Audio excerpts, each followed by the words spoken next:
Bonjour à tous.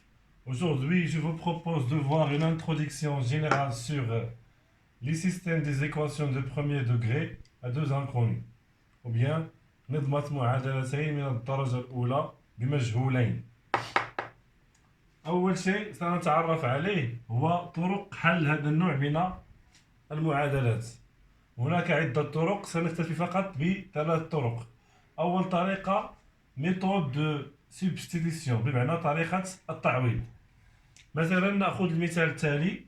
لدينا النظمة تكتب على شكل x, bien le système s'écrit sous la forme de x plus 2y égale à 7. Donc 4x moins 5y égale 2. إذن هذه نظمة بمعادلتين وبمجهولين هما x و y. الهدف هو إيجاد قيمة أو قيمتي x و y اللذان تحققان هذه النظمة. إذن باستعمال طريقة التعويض، أول شيء نسمي هذه المعادلة رقم 1 ثم المعادلة رقم 2. سنقوم بإيجاد قيمة x en fonction des y. إذن حسب المعادلة الأولى لدينا كالتالي: x plus 2y égale 7. Donc الهدف هنا هو إيجاد قيمة x en fonction des y. دونك غادي نحولو 2y للطرف الآخر، يعني كنحاولو نعوضو x بدلالة y. 7 هنا كانت عندنا زائد، حولناها للطرف الآخر بتولي ناقص 2y. إذن هنا حصلنا على قيمة x en fonction des y. نذهب إلى المعادلة رقم 2 ثم نحاول التعويض، لذلك سميت بطريقة التعويض. لدينا هنا 4x، l'équation 2 définie par 4x moins 5y égale 2. وهنا لدينا x يساوي 7 ناقص 2y. سنقوم بالتعويض. donc 4 facteurs de 7 moins 2y moins 5y égale 2. ثم هذه معادلة من الدرجة الأولى بمجهول وحيد اللي هو y. نقوم بالنصب. 4 fois 7 c'est 28 moins 8y moins 5y égale 2. ثم من ثم المجاهيل في طرف والمعادن في طرف. moins 8y moins 5y c'est moins 13y égale c2 moins 28. donc في هذه الحالة y يساوي 2 moins 28 c'est moins 26. donc c'est moins 26 divisé par moins 13. Et moins 26 divisé par moins 13 c'est 2. donc y يساوي 2. بعد إيجاد قيمة y سنقوم بالتعويض في المعادلة الأولى لكي نحصل على قيمة x. donc x يساوي 7 ناقص 2 في 2. نقوم بتعويض قيمة المجهول y اللي كتساوي 7 ناقص 4 اللي هي 3. إذن في هذه الحالة نكتب أن حل هذه النظمة ou bien le système admet une seule solution اللي هو ES égale le couple 3.2. وللتحقق بأن الحل أو الحل صحيح نقوم بالتعويض في هذه النظمة. مثلا نقوم 2 زائد 2 في 3 6 زائد 2 تساوي 7. donc on a trouvé la valeur de x égale 3, y égale 2. donc la solution de ce système est le couple 3 2. وللتحقق من أن الحل صحيح نقوم بالتعويض. لدينا x هو 3 donc 3 زائد 2 في 2 كتساوي 4 تساوي 7. نفس الطريقة بالنسبة للمعادلة رقم 2، وسنجد أن الجواب صحيح. On passe maintenant à résoudre le système suivant. Donc on a le système 3x plus 2y égale à moins 4, x moins 5y égale moins 7. Bien sûr, on utilise la méthode de substitution بمعنى طريقة التعويض.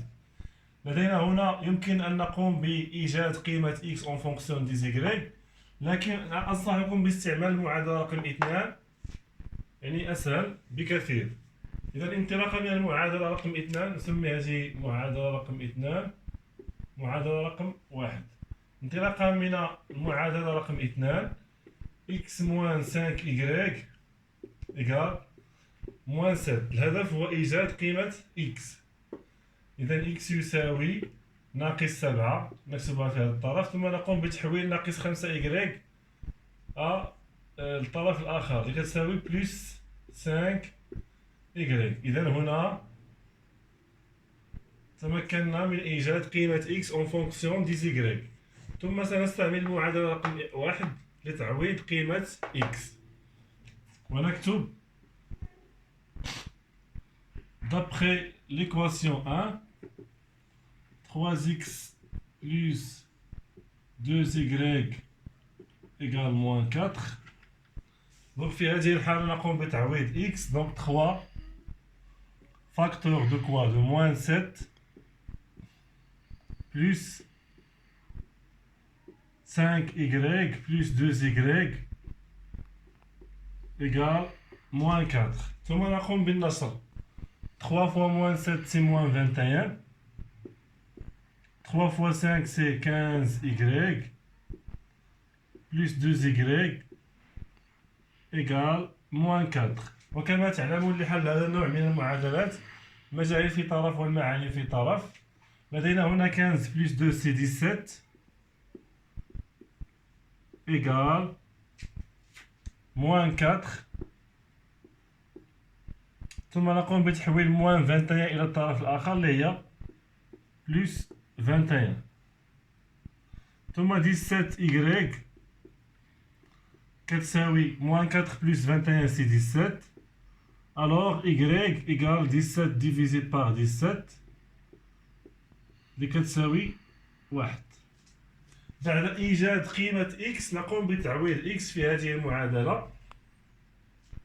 إذا لدينا هنا x يساوي ناقص 7 زائد 5y، يمكن التعويض. دونك ناقص 7 زائد 5 في 1. إذا في هذه الحالة x يساوي ناقص 7 زائد 5 اللي كتساوي ناقص 2. إذا x égale moins 2 et y égale C1. Alors on écrit la solution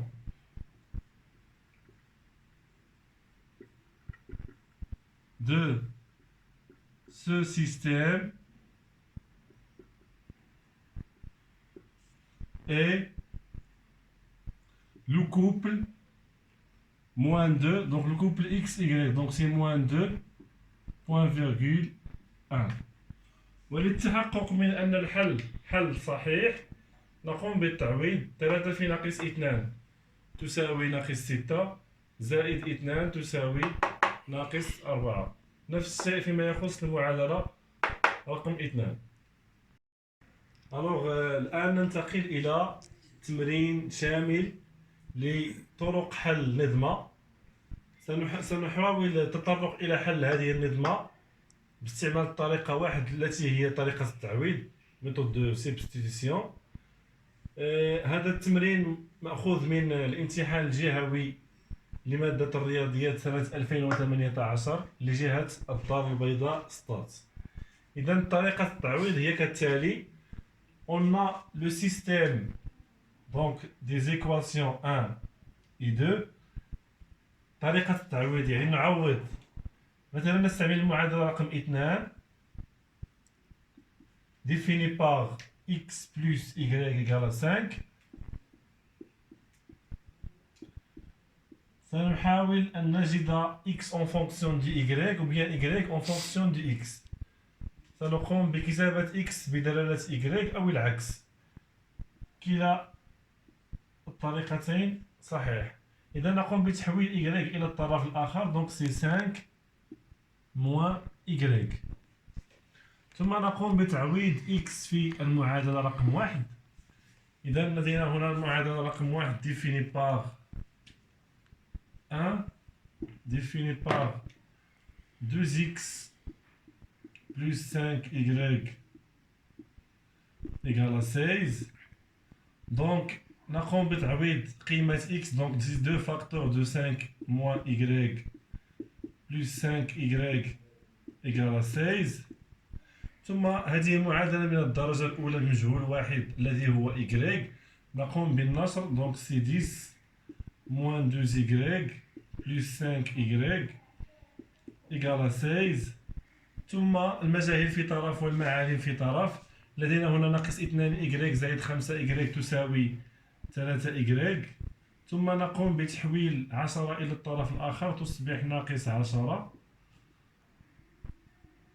إذا في هذه الحالة y يساوي 16 moins 10 c'est 6. Donc y يساوي 6 divisé par 3 اللي يساوي 2. إذا نقوم بتعويض قيمة y في المعادلة الثانية. لدينا قلنا x égale c'est 5 moins y. Donc x égale 5 moins la valeur de y c'est 2. Donc x égale c'est 3.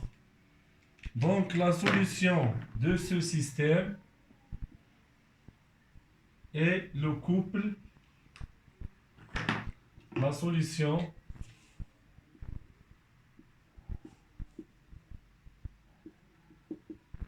de ce système